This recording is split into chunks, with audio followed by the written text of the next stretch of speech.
This week the map travels to Huonville where the Sharks cause a 1-point upset. St Virgils take on Hutchins at the bike track. We take a look at SFLW. We chat to Jaimes Wiggins from Wiggins Promotions. We've got Craig Martin from the North Hobart Footy Club, Furphy Player of the Day, all that and more here on the map.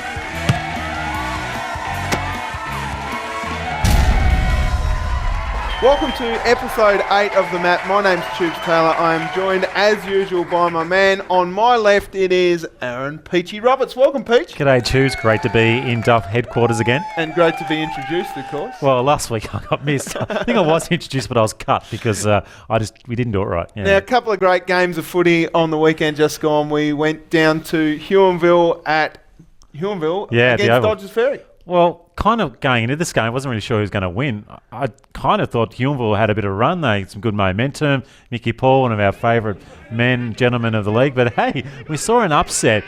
And Dodgers Ferry somehow won by a solitary behind in what I can only say was a very tight contested game of football as we see on the screen. Yeah, speaking of tight, I think Michael Paul might be a little bit tight there from Well, he handballed it off next, and I don't think he had much part to play in the game after that. What was most impressive, Tubes, about this was I saw Dodgers Ferry about 3 weeks ago, and their back half was outstanding. People like Jordan McDermott, Jay Young, Ben Richmond, and Zach Minty. I think Zach Minty was nearly best on, actually.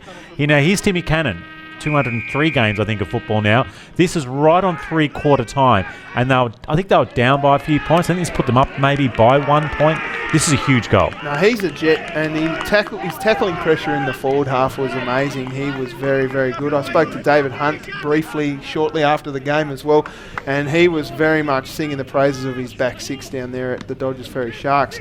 Huonville, in retrospect, probably not their usual selves. It was a very contested game. Yeah, it was really tight, and it's what Dodgers Ferry like doing. They want to keep it tight, contested. They don't leave you any space. So those guys I mentioned off the back half, they really like corralling you. And the forward entry work. Cannon was one that was fantastic up forward. Dunn was another one that was also magnificent. And that pressure, we'll see a goal in a minute from that pressure. But it was that contested style of football that they're playing at Dodgers Ferry, which has now got them in the hunt maybe for something even better. Yeah, very clever goal there from Ward, who kicked that last goal. But in the last 9 minutes there, Peach, there was no score whatsoever. It stayed 45-44 for a long, long time in that last quarter. It was just aerial ping pong. Yeah, it was just an unusual style of footy. In regional footy, it's a bit of a matchup, but no Mickey Paul forward. That would have hurt Huonville potentially, as his left hamstring, I think, was a little sore. Yeah. David Hunt, though, I think he had a bit of influence. He hasn't played too much either. So it just felt neither team had a great avenue to the forward line. So they thought, let's bottle it up. Well, Hunty started down back and then went forward for a target for the Sharks. And I think what this win will do for the Dodgers... And there's a winning goal, I think, just there. True. That put them up by 7 points. What this win will do for a young Dodgers Ferry side is give them a bit of confidence going into the season. At this point in the season, it's terrific for them to get a win over a much more fancied Huonville Lions side. Well, absolutely. And I don't reckon Dodgers Ferry thought that they were a team that are going to be fighting out maybe Claremont and some of the other sides in the competition for a premiership. They've now got to be saying, Dodgers Ferry, the boys from Sharkland are a chance. No, Brent Dolliver spoke to him at the start of the season. He said they had a long way to go, and perhaps things have progressed a little bit quicker than what he thought. And there is the boys celebrating their win down there at Huonville. A long way to come from Dodgers Ferry all the way to Huonville to get a win by 1 point. Very inaccurate by the Lions, so they'll go back to the drawing board. Yeah, and on that point, their forward entries weren't great at different stages, particularly when Paulie wasn't sort of going. The forward entries from Huonville, and they had a bit of the ball too at different stages that second and third quarter, and they just couldn't quite get those entries forward. So they'll be frustrated and disappointed in Huonville because they have been sitting at the top of the ladder for a while now. But hey, look out, Sharkland. Yeah, absolutely. Now, other games, mate. You've got some results there. We know that Lindisfarne smashed Hobart. New Norfolk got over the top of Cygnet.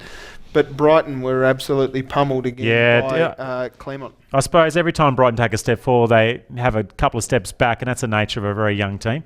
And unfortunate for them. But look, interesting because Lindisfarne, they built at Hobart. I thought Hobart might be a little bit more competitive than that. And they've been building Hobart, and that would have been disappointing for them. Now, Dave Harding is a man that goes out to all the grounds there in the SFL. He takes a lot of photographs. We've got a couple coming up now for you from the New Norfolk Cygnet game. And he captures some great images. Oh, he's fantastic, isn't it? Marcus Parker there, maybe trying to just lure spoil, and not a bad mark there. No, it's great. I mean, social media and photos, and blokes like their mug on the social media. There's a ripping mark. They like their mug on the map as well, don't they? And this is what I like about Dave Harding. He doesn't just capture the footy stuff. He also goes around and gets the structure of the goal umpire's fingers there. Beautiful work from our female goal umpire. Terrific work by Dave Harding, of course. The SFL there, of course, is our man from New Norfolk, Rowan Heron, who played his 200th game out there. A jet and a superstar of the New Norfolk Eagles. Yeah, ripping bloke, Rowan. A very good sportsman and absolutely loved. I think there's a great shot of him, maybe Dave Harding last year with the cup at the grand final, and they defeated Lindisfarne. Look at the scoreboard out there. There's a bit of money going around from the state government and certain sporting places that are getting... Well, it's the font's nice and big anyway. You can see it from a distance. Is that just cardboard? Is there a canteen next to what's actually happening there? Goodness me. All right. Well, there we go. We've also got some SFLW. Yeah, replay of the grand final. You and I covered this game last year. We did. And it was here at North Hobart Oval, and we got the cameras down there to Signet for the Gala Day. And how good are Gala Days? Well, this one, they've been running, I think, every month. I think there's a Gala Day for the Southern Women's Footy League, which is fantastic. It was Huonville's, Signet's opportunity. Ground looks in great condition. It certainly does. They've had plenty of rain down there at Signet, but the Gala Days are terrific. 3 or 4 games of footy on the same ground, and we saw the Southeast Suns run out victors over last year's Premier. Now, the Southeast Suns ladies last year came to the William Leach medal count. They sat on a table down the right-hand side, and they were absolutely bubbling. The culture seems really good at that club. They're really enthusiastic young ladies. They're sort of attached, I suppose, to, I think, Dodgers Ferry. They play at some games at Shark Park and maybe some games at some other venues as well. And they've got some decent forwards and some ladies that are improving very quickly with their skill level. Yeah, I really like the way... Yeah, little push and shove here. We spoke to Jero, the man who caught the vision down there, and he said that some of the girls are a little undisciplined with 50-metre penalties like that perhaps cost Lindisfarne on the day. Jerry, our man, the producer, who sits behind the camera from time to time. But it's terrific to see the girls getting out there playing footy. Yeah, I mean, this is inspiring the next generation, I suppose, the participants. I mean, the only downside to all this wonderful work with women's footy is the facilities. So let's hope they get upgraded and some improvements to that, and even more girls get involved, like in umpiring and involved in administration and all the way through football clubs. And you can see the quality of football improving, particularly for the Southeast Suns, who've got some absolute jets down there. The Ransom girls are terrific as well, but the quality of football is improving too. Yeah, absolutely. I mean, most of these players have played netball and have been involved in other sports, so they're good athletes, got a good aerobic capacity. It's just one of the things I notice about women's football is that they'll take a mark and then they won't go back and kick it. They'll be right close to their friend on the mark. So, this will get better and better, and as there's more games on the telly, it'll be even more improved. All right, we're going to cut to a quick ad break now from one of our major sponsors here. It is Jackson Motor Company, who have come on board for 2018 here at the MAP. So we'll be right back with the Old Scholars results in just a few moments.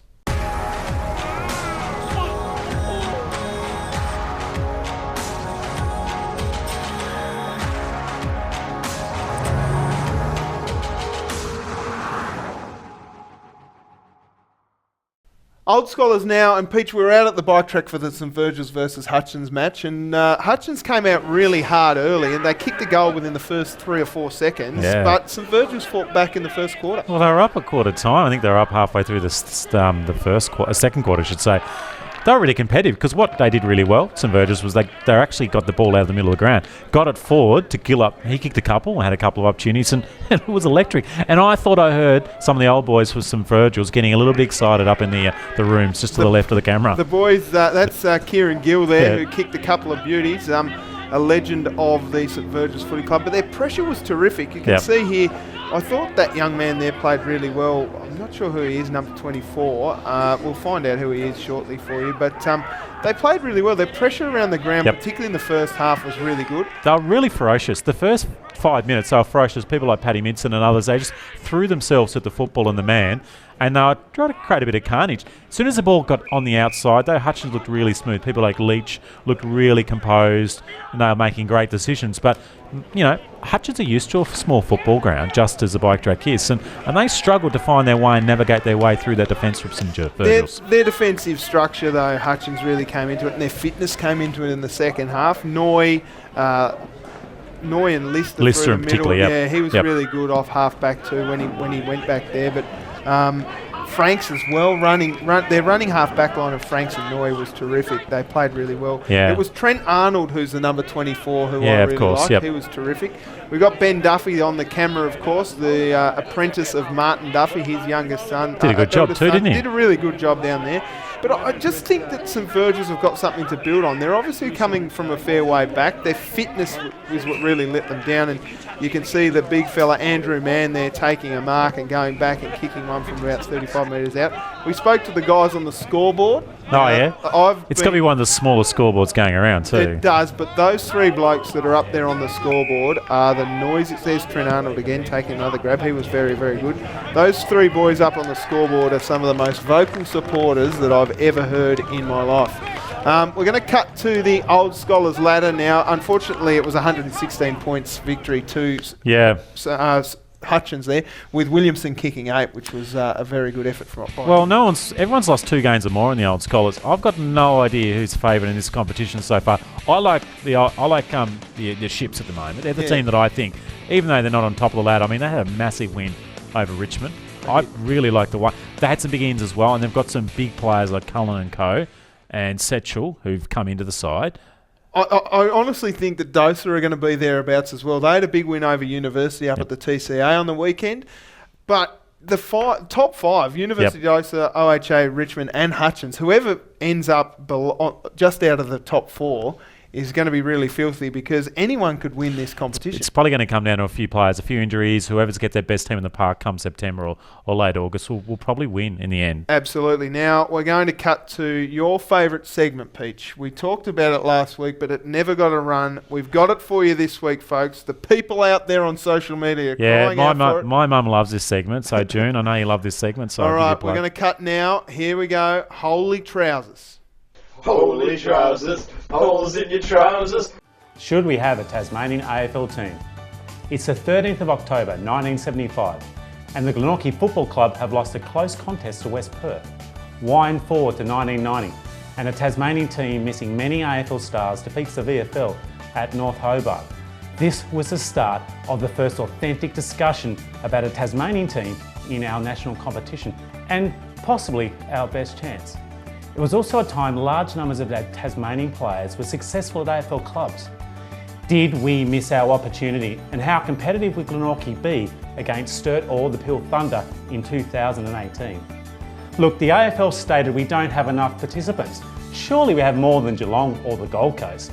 And there are other codes pushing for a professional team in Tasmania. The A-League plus the NBL, but I'm not sure a soccer or even a basketball bid would have any more success than what would be an AFL proposal. Small markets can compete. Boston, a city of less than 700,000, is considered the most successful American sporting city, competing against much greater markets. Tasmania's small market can't be an argument considering teams are located in Geelong and most Melbourne teams are based in inner city suburbs within a kick of each other. It's about money, it's about TV audiences, it's about the things we can't control. And while the government keep doing deals to have a few token games in the state, the AFL will happily look to the next opportunity regardless of how absurd it would be. Hey Duff, I'm up to buy a membership for the Shanghai Saints.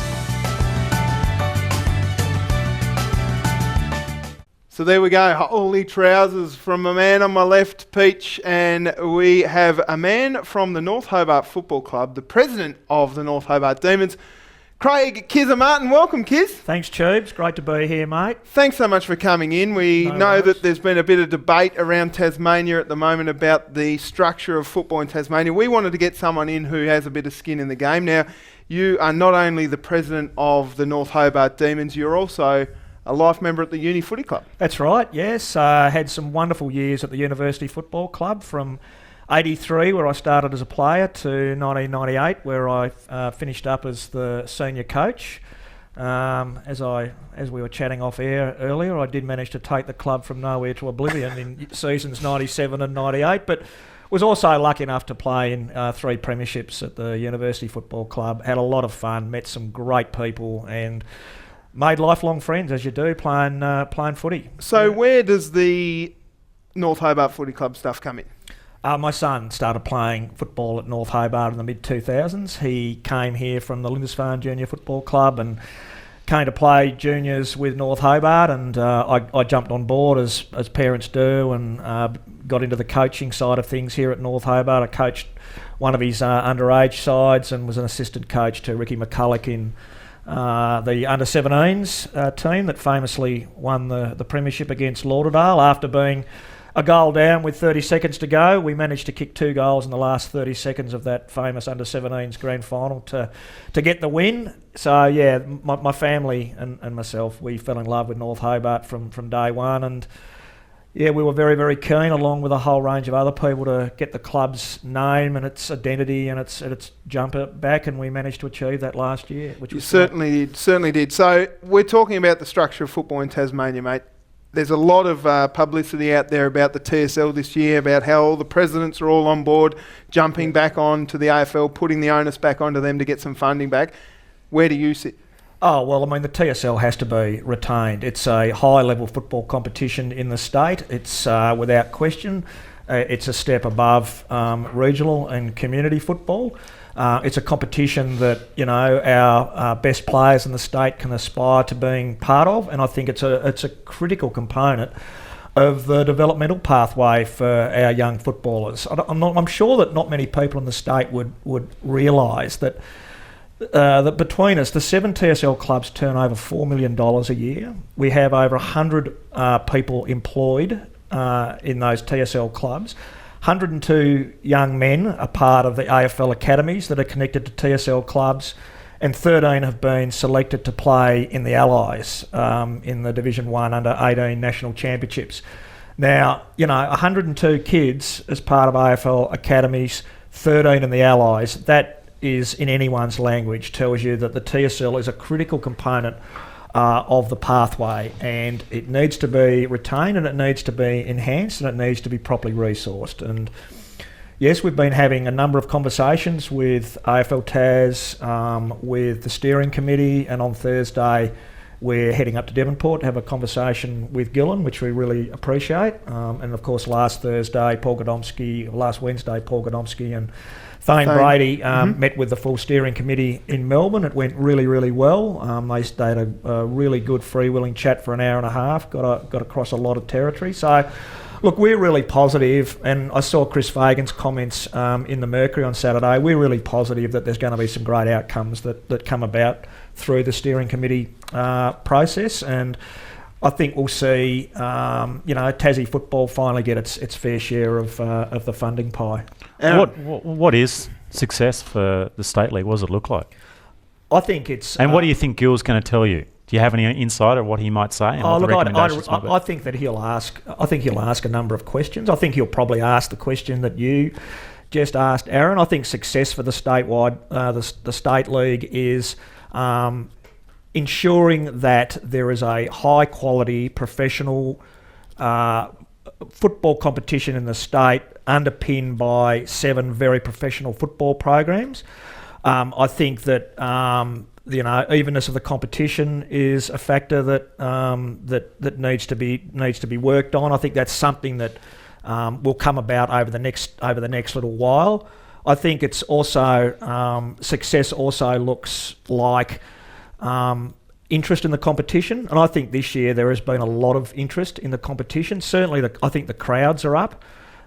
We had over 2,000 people at our first game of the year against Kingborough. The game we played against Kingborough a fortnight ago was your first win. Which was our first. Which was our Colin Garland effect. Yeah, which was our first win, and it was a fantastic day for the football club. And here you can see Colin on screen just receiving a superb pass from Nathan McCulloch.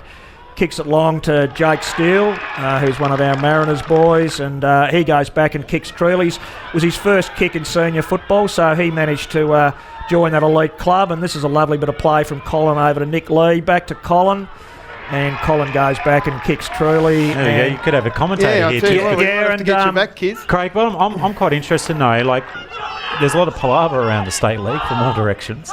In reality, Burnie and Devonport still exist. Winalea don't anymore. They're a regional team. Tamar Cats, Uni Mowbray, nearly folding. Do we have too much interest in what's going in the state league? Do you need to consider it all, and how do you do that as a club? Well, what's happening at the moment is that the writing instructions for the steering committee are on the TSL and the pathway development.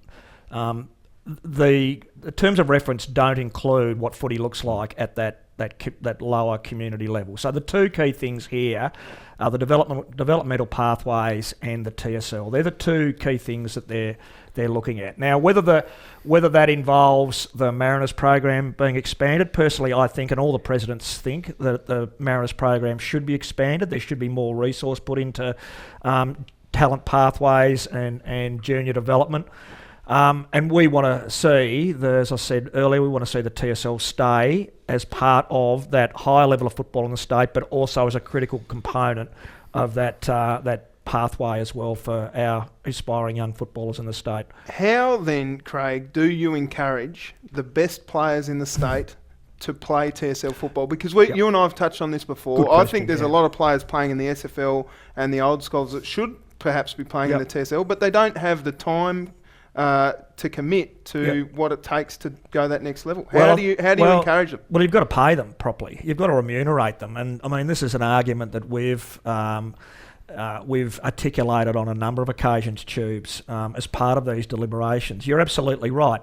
For a lot of the state's older, say 25, 26, 27-year-old footballers, they might have a young family. For them, if they're getting paid $500, $600 a week to play with their local comp that's 10 minutes down the road, unfortunately for them, that's more attractive for them than playing TSL football.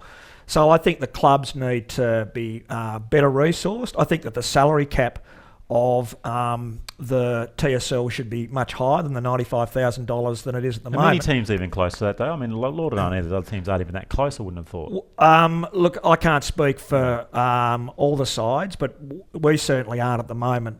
We're not near the 95. Could you hang on? The other piece of this is as well, and we certainly have agreement from the steering committee on this, is that there's got to be some policing done of the salary caps of these lower level leagues and also the point system down there. If the TSL is going to be the preeminent competition in the state, then the affiliation of the lower leagues to the AFL needs to occur, and the policing of the cap and also the point system in those lower level comps needs to occur as well. If we are to, I mean, we over the next few years, I reckon at North Hobart we'll get 1, 2, 3 kids drafted, but for the 16 or so kids that are in the academies at the moment, if they don't get drafted, we want them to be 150 game, 200 game players for North Hobart, playing at the top level of football in the state, and contributing to what is a very, very proud heritage at the North Hobart Football Club. And all the other presidents are on exactly the same page. They don't want Mariners kids to drift away to play in lower level comps because the other lower level comps can throw more money at them.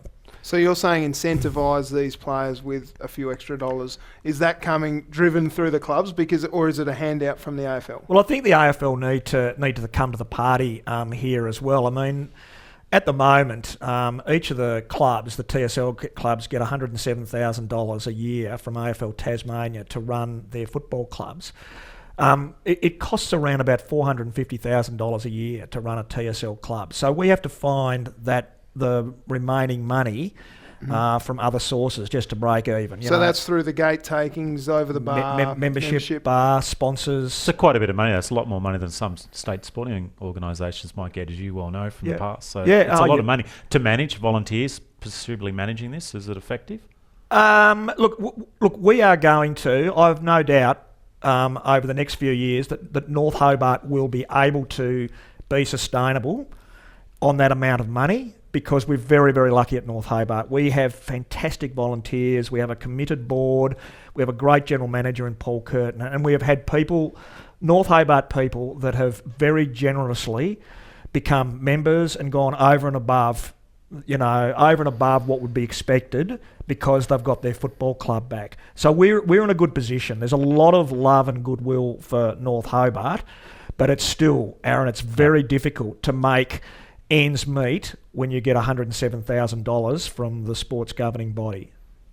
Let's talk about North Hobart Oval, mate. It's looking splendiferous out there, the surface, but you're also getting a little bit of work done around the ground. Yeah, we are. And look, this is some great work that the Hobart City Council are doing. We're very, very appreciative of the support that they're providing to the footy club. And as you can see, the scoreboard's getting a really great makeover. Oh, this is one of the greatest spots of that should be heritage listed, I reckon. That could be an icon status maybe next year. It could be. That actually is going to go as part of the redevelopment, the famous green caravan, and also the coaches and media box, which is around about circa 1981.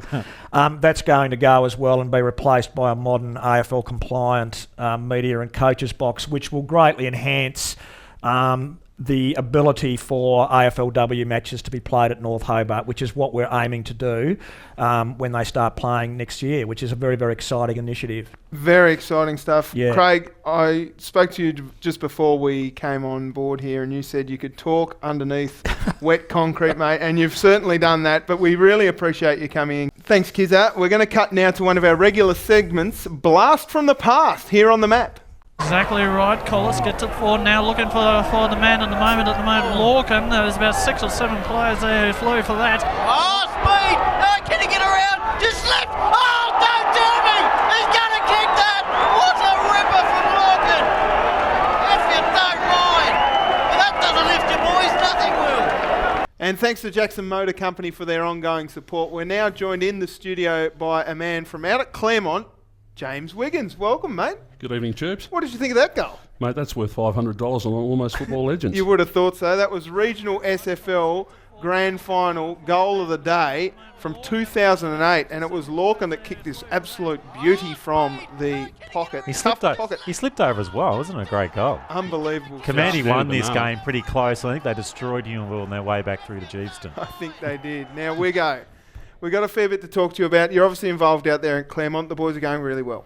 Yeah, had a great start to the season, Tubes. Obviously turned over a number of players at the start of the season, but quietly happy how things are going with more upside. No, that's terrific. I reckon they're ones to beat this year, perhaps. They're Peach. Yeah, well, who are the teams that are going to compete against Claremont this year? Because they look like the best team in the comp. It's pretty tight after that.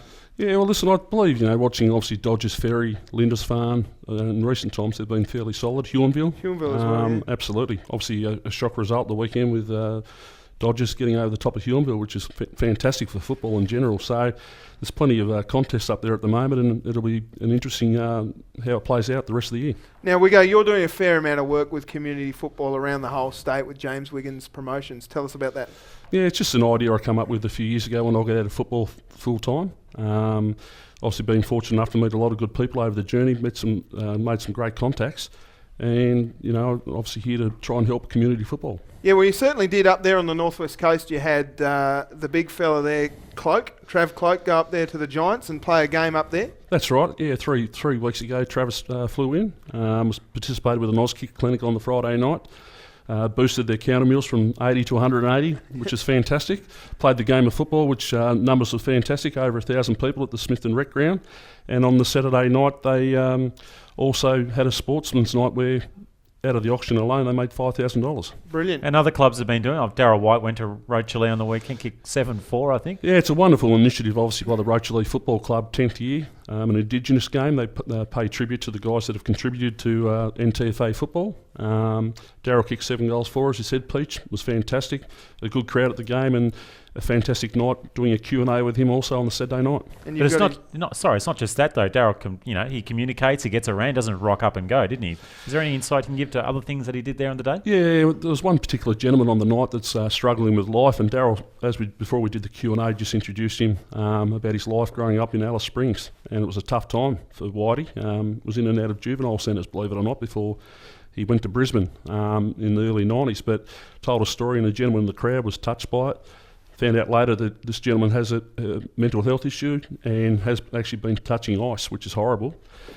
Hour later, Daryl and him have spent some time together, exchanged phone numbers, and Daryl's going to keep an eye on him and stuff. And just from that, mentor. yeah, absolutely outstanding. So even from the day, yes, Daryl played well. Yes, it was a great crowd, but we've changed someone's life, hopefully for the better. Unbelievable stuff. We've also got Brendan Favola. You've got him coming down for South Burnie up there on the coast again. Yeah, Darwin Football Association. So obviously football on the coast has been struggling a bit over the winter, and Big Fev's coming down on the 23rd of June to have a kick with South Burnie and the Darwin Football Association. They've already sold their function out on the Saturday night and covered his costs. So to the people out there, obviously fantastic opportunity to get along and see one of the greats of the game, but also, obviously a fantastic initiative by a club at grassroots. Yeah. I reckon Sirocco's might have to come out of action in Burnie to cater for all the fans up in Burnie. Now, we've also got Relive the Rivalry, mate, which you're a massive part of for Muscular Dystrophy Tasmania. Yeah, it means a lot. Obviously, we're going into our 7th year. That's going to be played at the North Hobart Oval. Lucas Peters there, and there's Whitey again. Yeah, Daryl. Always very willing and giving of his time. So this is the 7th instalment of Relive the Rivalry this year, mate, and you said it's on Friday the 5th of October. Correct. Back here Twilight game. Yeah, back here at North Hobart. So we just thought we'd try something different. Obviously, people have got things to do on the weekend. I think carpet cricket starts up that weekend as well. So what it enables people is to come up and have a beer, hopefully, on the hill at North Hobart, come up and watch their favourites. Also, the carpet cricketers can come along and have a good time and still get out and play their cricket on the Saturday. Now, lastly, mate, before we let you go, you're involved with a Facebook group about the Tassie Devils. Tell us about that. Yeah, well, it's funny how it all started. I've thought about this for a long time. It didn't end well, we all know that. And you mean the end of the VFL Devils? Yeah, absolutely. From the players' point of view and stuff, it sort of finished and died a sudden death. So I was fortunate enough to get a Guernsey at Ben Setchell's 40th birthday a fortnight ago. Well, there was half a dozen of us, and for 3 hours sitting around at Rockwall having dinner was just chats about the Devils and what happened over the period of time. So the boys said, there's been certain people talk about getting together and having a function. It's just never happened. I said, well, here I am, I'll organise it for you. So we've started a Facebook page, which is obviously gone but not forgotten. There's the boys coming off the ground, which is a horrible day. That was the last ever game at Bellerive Oval. Yeah, it was a bit heartbreaking, wasn't it, in 2008 there, Peach? Yeah, I was actually at that game, and I was a big fan of the Devils. I used to follow them around. Really loved the brand of football they played. But a lot of players actually had some of their best careers, like people like Gape and Savage, who we saw before. There he is. Look at that. On cue up against the G-Train. Yeah, the G-Train. I think he kept in goalless that day. Correct. But like a lot of some of the best footballers we've created, the last 10 years had their best years. Would you like to see the Devils make a way back at all? Absolutely. I think it was a fantastic football. It was something where we used to love coming and watching 3,000 or 4,000 people watching a Tassie Devils side made up of part-time and casual footballers play in an aligned team and beat them. I remember 2005 when I was involved with AFL Tas, first game against Geelong here at North Hobart. There was 5,000 or 6,000 people. I think it was a shootout, 170 to 150. And Stevie J had a spell playing twos football. Yep. Kicked 8 goals off the half-forward line. That's what it was about. It was fantastic. But as you said, Pete, you hit the nail on the head. For some guys that come through that ranks, that's the best football they played. And a Nathan Street, for instance, or a Brett Gape and played 100-odd games. Where can they tell their kids they played football? So what we want to do is organise this reunion. I want as many people as possible to jump on the Facebook page, Tassie Devils, VFL team, gone but never forgotten. We're going to try and create a function probably early in the new year, get as many back together, celebrate it, maybe have the best team of that period and acknowledge them on the night. And then from that, create a past players officials day that on an ad hoc basis, on a less formal type of thing, catch up on a regular basis. Because, it was a big part of people's lives and even, Duff behind the camera here. He was involved with the early days and stuff and has some wonderful footage. So how good would it be to get 200 or 300 people in a room and remember the good times and move forward again? So just before we let you go, last thing, run us through those dates for Relive the Rivalry number 7. Yeah, Tubes, that's Friday the 5th of October. It's a twilight game. Starting here at North Hobart. Here at North Hobart. We've got a women's game as the curtain raiser. We've got Glenorchy and Kingborough, their TSL women's teams playing. Brilliant. Which I think is fantastic, which we introduced last year, women's football. Last year we had Evandale and also Latrobe come down. Yeah. It was a great day. It was a great game and a great day. So we want to grow that area. And as I said, twilight game. Some of the biggest stars might be able to come down and play and still get home for their weddings or whatever they need to do on the Saturday. Tell us about some of the names that you've got signed up already. Obviously Brendan Favola, Dustin Fletcher, Stevie Milne, Mickey O'Loughlin, Ange Christou. One of my favourites. Big Travis Clark looks like he's coming now, mate. Obviously the Tassie side's Brad Green playing for the first time, obviously playing with uni, so he's settling up for the first time. Pretty hopeful that Richo's on his way back as usual. But all the usual suspects. A lot of guys love playing in it, so... And obviously we'll blood a few new local players as well. Brilliant. All right, thanks, Wiggo, for coming in, mate. We, of course, have that 6-pack of Furphy there for you, mate. That's all yours. Thanks, Stoops. Now, Peachy, where are we next week? Well, the Battle of the Birds, Sorrel, Brighton. I'm really intrigued by this game. Could be quite a close one. And then in the Old Scholars, Richmond and Dosa. Really interested, Wiggo. Who do you think might win out of those two games? Well, mate, I think the Brighton and Sorrel game will go to the wire. Obviously, as you said, Matthew Smith is implementing some new drills, ideas and tactics, and he's doing a great job. Yeah. Obviously, a little bit more support and things will get better there. And obviously, Jock McGregor's, I admire Jock staying involved with the game and doing something for Sorrel, who was struggling similar to Brighton 12 months ago. So, mate, I think we'll go to the wire. I'm going to tip Brighton in an upset. Excellent. And what about Dosa Richmond, mate? Any thoughts in the Old Yeah, Scholars? listen, I know Alex Gilmore wouldn't be real happy with that result against OHR on the weekend. They got touched up. It's a big game for them, and I'm going to tip Richmond. There you go. You've heard it here first. Well, there we go, ladies and gentlemen. That will do us for this week here on The Map. Until next time, take care and bye for now. Here we go. It's Furphy Play of the Day time again here at Duff TV and The Map. It comes down to David Hunt. A beautiful kick inside forward 50. Jordan Dunn just runs over the footy, but then goes back and butters up beautifully here, right at the critical time of the game. Kicks a left foot snag and puts them up by 7 points. Jordan Dunn, the Furphy carton of beer is all yours. You are the reason Dodgers Ferry won by 1 point.